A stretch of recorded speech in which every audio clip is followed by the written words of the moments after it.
I want to tell you about two jackets, both of them mohair. One's charcoal gray and one's deep navy. They're not the most expensive or even the most elegant items in my wardrobe, but I've worn one or the other of them at every significant keynote I've delivered in the past decade. And there is a moment when I put one on, feel the weight settle on my shoulders, when something shifts. Not in the room hasn't seen me yet, but in me, before I've said a single word. I started asking colleagues about this, about whether they have an equivalent or not. A woman who leads major organizational change programs told me about a pair of high heels she keeps specifically for high-stakes presentations. Not her most comfortable shoes, but the ones she reaches for when she needs to feel that she's the equal of everyone in the room that she's walking into. Another colleague, another woman, a senior executive, described red lipstick in almost identical terms. Not as performance, not as armor, but as access. A way of accessing the version of herself that she already knows she's capable of. The version she needs to retrieve. So I got curious. What's actually happening here, both neurologically and psychologically, when we reach out for these things?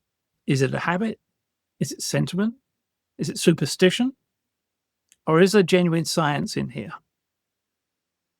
As it turns out, there's a great deal of science, and it's way more interesting than most of us imagine.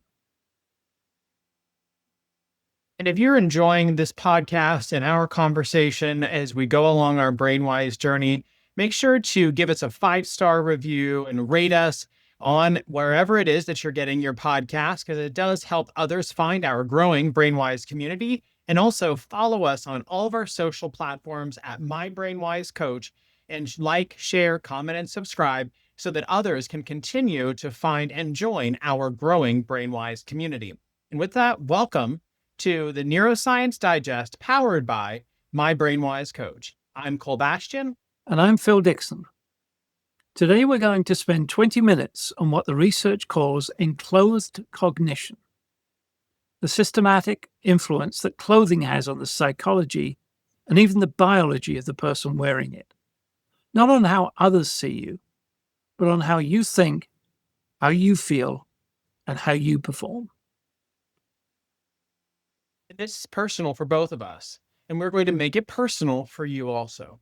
Because I think the most interesting thing about this research is how precisely it describes something that almost every performer already knows intuitively, but has never had the neuroscience possibly to explain.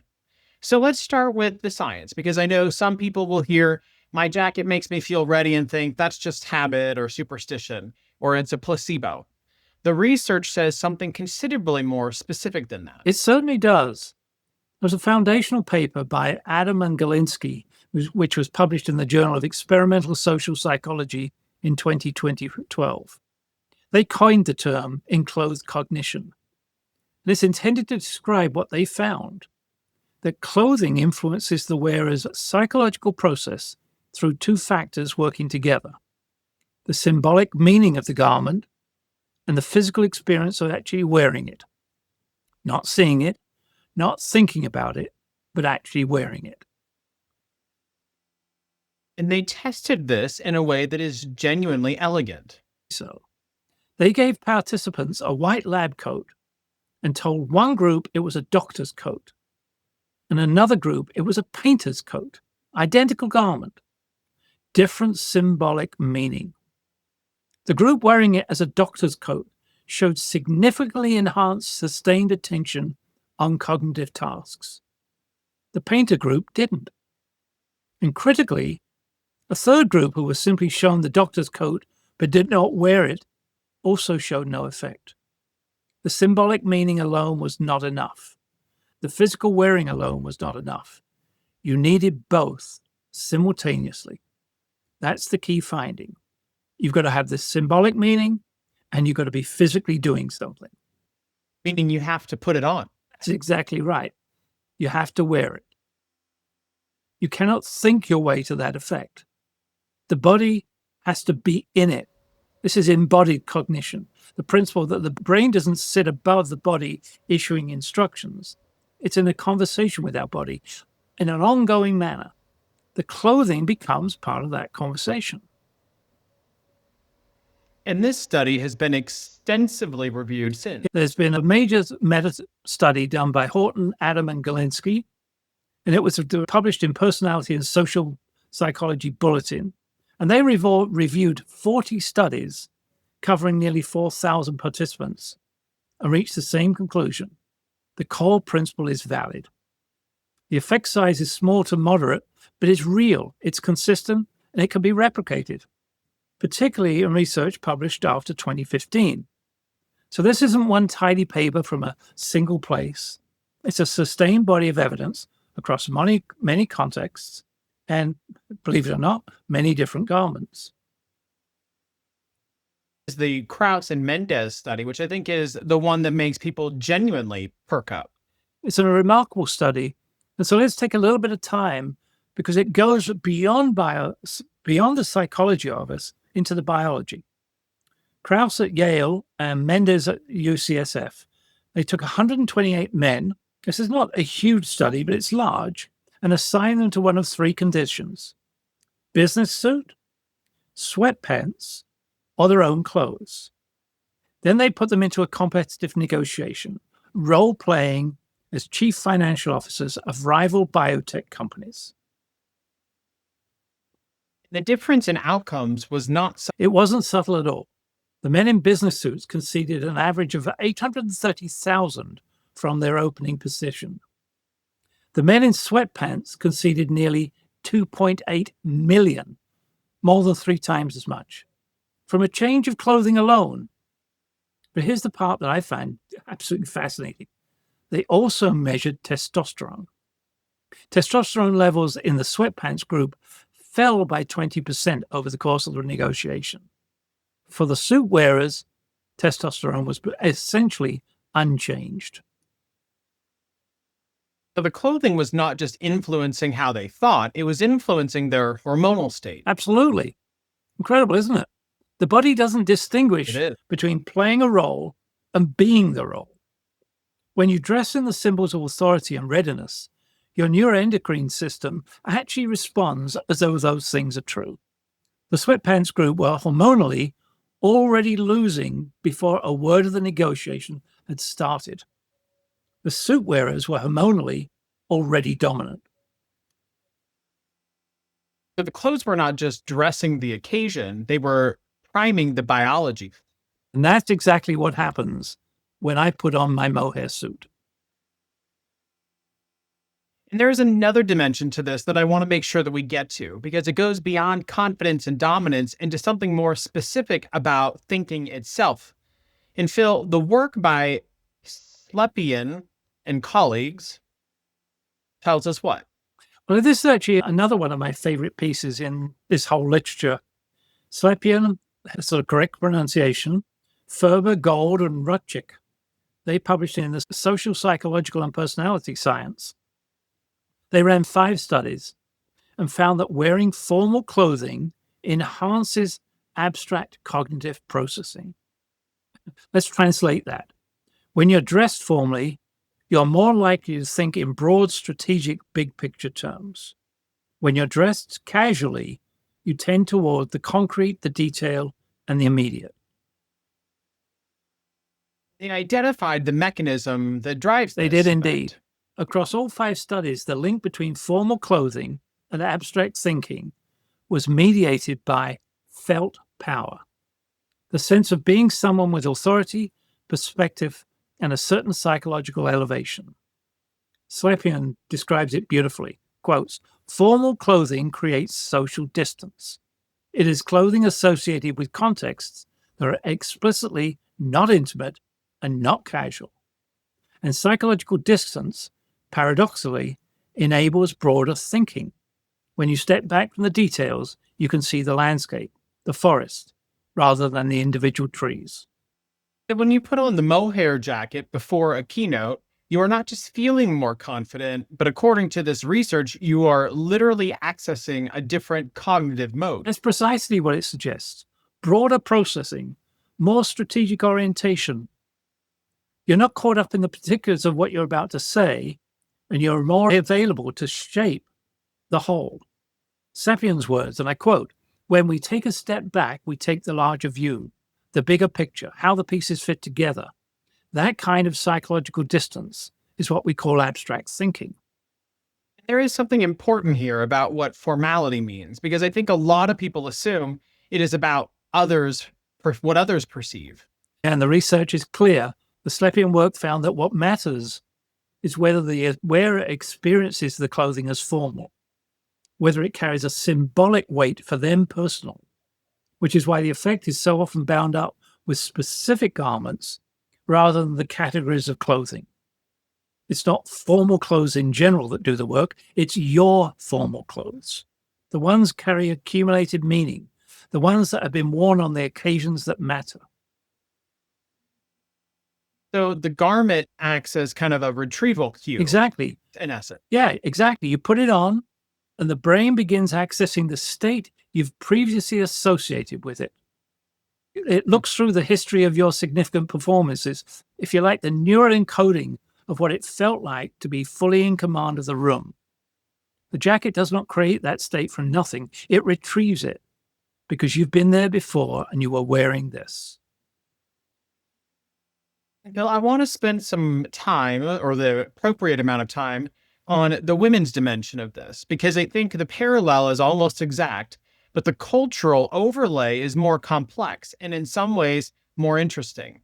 The women you spoke to described heels and red lipstick in the same terms you use for the mohair jackets, and the research supports that very specifically. It does, and in lots of different directions, all at the same time. Let me start with the heels, because there's something both psychological and physically mechanical here. High heels generally alter posture, center of gravity, and gait. They produce a more upright, deliberate stance, and there's lots of research to show that that stance itself actually empowers the individual. And that physical configuration feeds right back into the brain's own sense of authority and presence.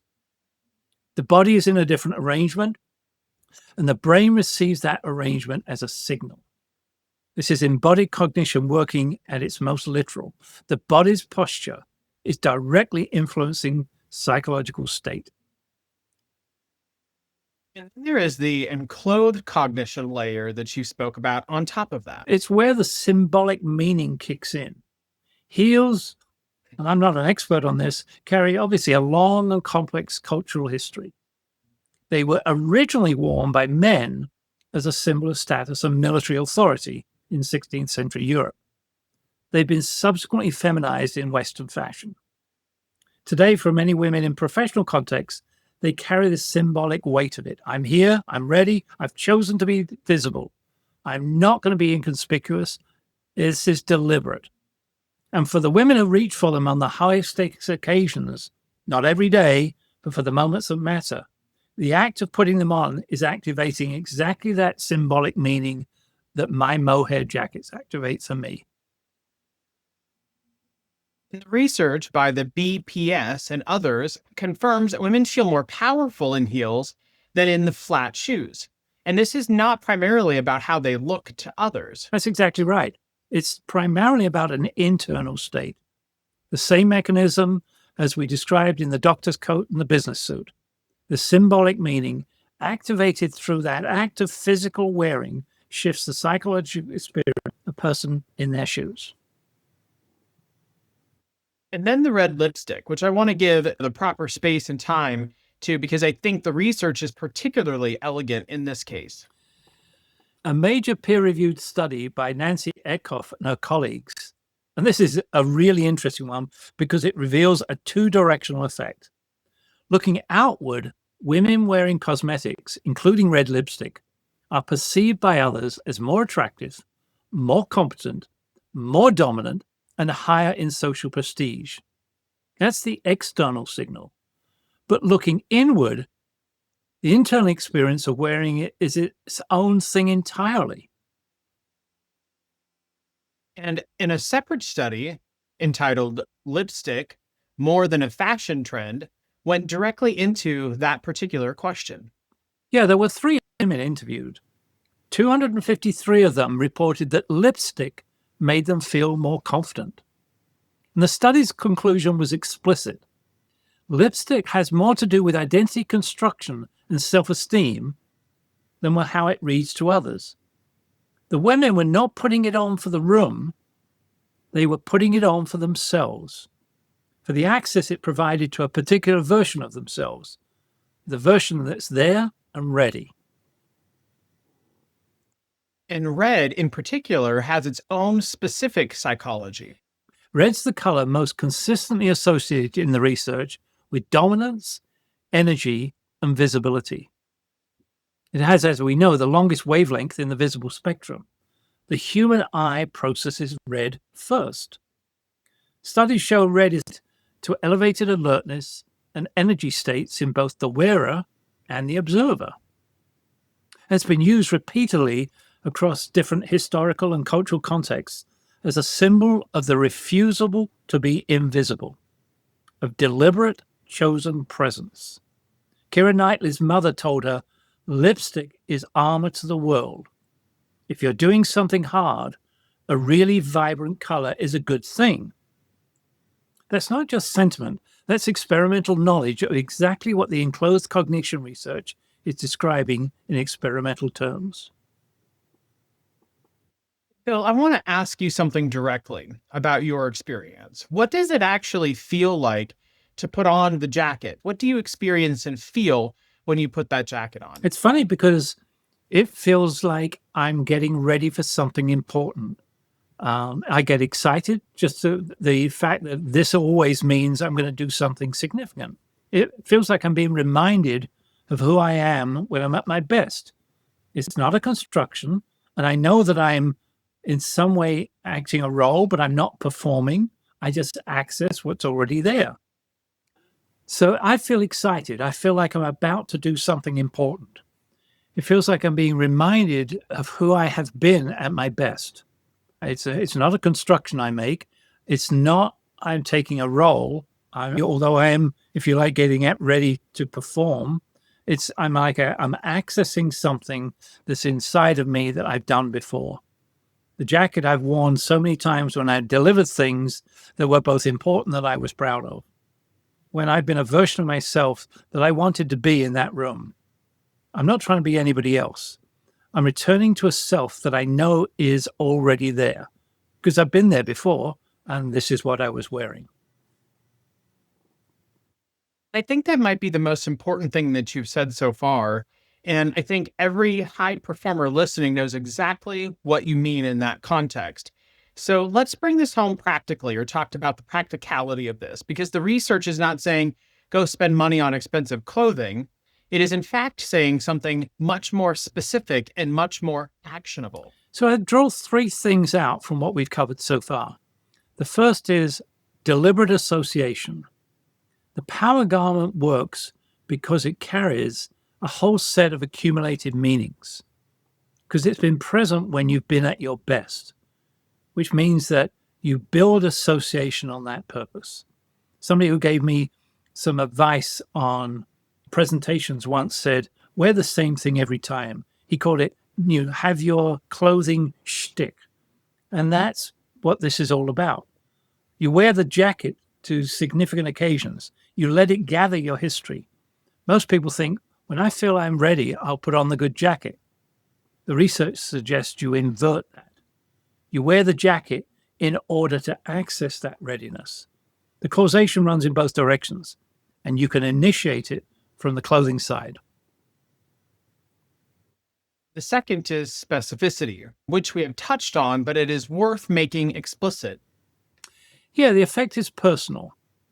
Generic formal wear will produce some effect. The Slepian research we discussed earlier on confirms that. But the garment carries your history, your best performance, your neural association of competence and readiness. That's the one that does the deepest work, which is why it is often a specific jacket, not any jacket, a specific pair of heels, a specific shade of red, not a category. It's your item. And what was the third thing in terms of practicality that you mentioned? Well, and this is particularly true for an Englishman. The third is the removal of embarrassment. When you get to the point that you understand what you're doing when you reach for these things, when you have the neuroscience vocabulary to name it, the relationship changes. You're not being superstitious. You're not being vain. You're using evidence-based embodied cognition to access a cognitive and hormonal state that all the research consistently shows is real and measurable. There's no reason to be embarrassed about the 2 mohair jackets. There's every reason to use them consciously, deliberately, and well. And I would like to add one more thing, if I may. For anyone who now works primarily from home or who presents on video, Bailey, Horton, and Galinsky published a 2022 study in Academy of Management Discoveries specifically on this. Enclothed cognition holds in remote working contexts. The garment you wear at your kitchen table affects how you think and how you present, even on screen. The brain does not know it is on a video or phone call. It knows what you are wearing.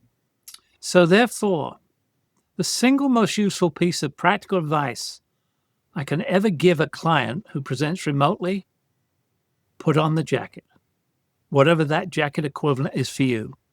Not for the camera, not for the audience, but for you. I'd like to end with a core principle because it's easy to lose everything among the studies and the numbers and all the things that we talk about.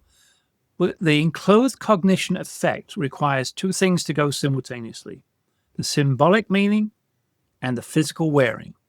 The meaning alone won't work, but both together is powerful. The most important ingredient is not the garment itself, it's what the garment means to you and the act of putting it on with intention. Whether it's a garment, whether it's high-heeled shoes, or whether it's red lipstick. Getting dressed, truly getting dressed, deliberately for the occasion you're walking into, it's a cognitive and biological preparation.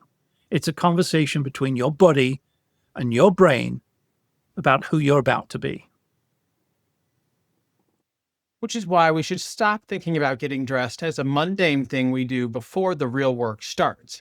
It is the beginning of the real work. It is the first act of the performance. And the research is telling us we can do it with a great deal more intention than most of us currently do. My 2 mohair jackets are not lucky charms. They're tools. They're tools that work because of accumulated meaning to me, deliberate use by me, and the extraordinary capacity of the brain to be changed in its thinking and its biology by the body it inhabits. Before your next high-stakes presentation, your next difficult negotiation, your next moment that genuinely matters, think about what you are going to wear. Not for the room, but for you. Because your brain is paying very close attention to what you put on.